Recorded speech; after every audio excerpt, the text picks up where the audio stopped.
really loves animals, and I always loved animals. But in recent weeks, I have to declare war on squirrels and gophers. Let me tell you what happened. My kids and I have been working very hard in setting up a garden. I have ran into many struggles, from poor soil to pests like these.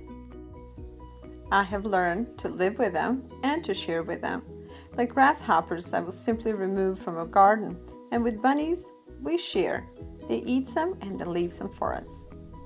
I really consider myself to be very tolerant when it comes to animals. Even the snake, like this, is allowed to live under my doorstep. I believe that with a little tolerance, there's enough space for us and for animals in our area. I even tried being tolerant with gophers, but in recent weeks they have completely taken over our garden, destroying our spring crop. So now that we have to reseed the entire garden again, I realized I had to do something. It was either gophers get to eat a healthy food or my kids do. New seedlings were planted, and now that they are ready for replanting, I have to make sure that our garden is no longer gopher infested, or all this hard work will be pointless. These are the steps of how to set up a Victor gopher trap. So you see this part here, it's movable. This part needs to end up down under this part here. So using my thumb, I'm gonna press hard, open up, see these wires will open up, and then I'm going to slowly slide this part of the trap under. The whole time I'm using my thumbs to hold this in place until you put this part over these wires, and this part will secure the wires. So the idea here is that a gopher will go this way, and as it passes this way, it will hit this portion and the trap will activate. Here's once again, you press it with your thumb, okay? You hold it with the other hand, like this, till you line your fingers. Put this like this, and the trap is set.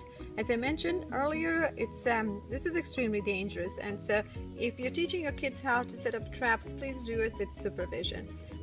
You should give them an idea how it's done, but they should never do this without you.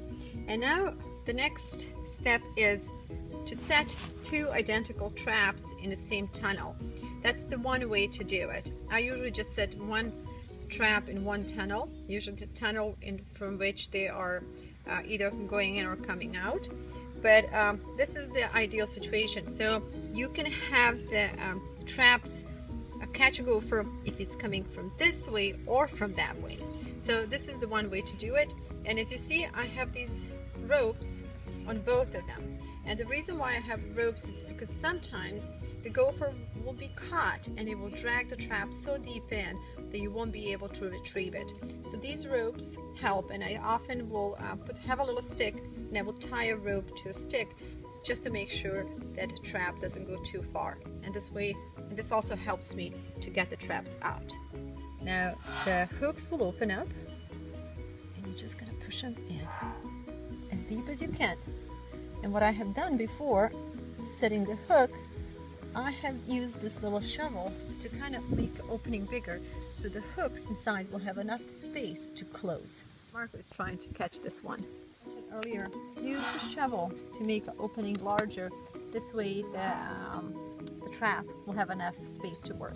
So I dig deep, find the opening, kind of expand it a little bit, and now we're ready to set a trap. My son was helping me with this, but I will advise you a strict supervision because these are dangerous, and these hooks, they mean business and they could hurt kids. So don't let your kids do this without your supervision.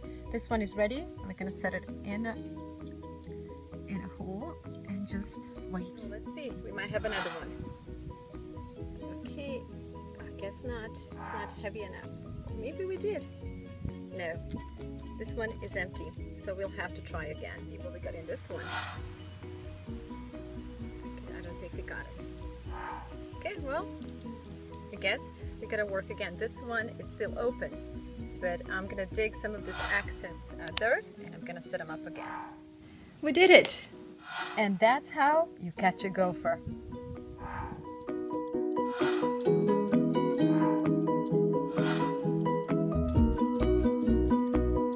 Catch a gopher.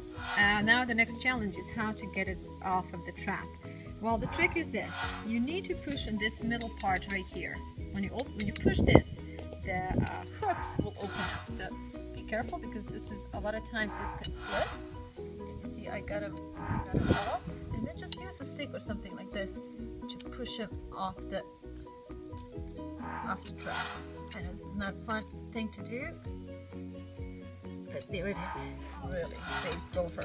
Usually I catch them smaller, but as you see, look at his right here.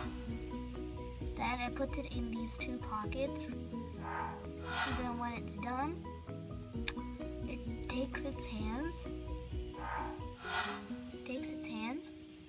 and pushes it out, and then eats it. Well, that's a tip from Marco, the gopher expert. Thank you, Marco. Appreciate it.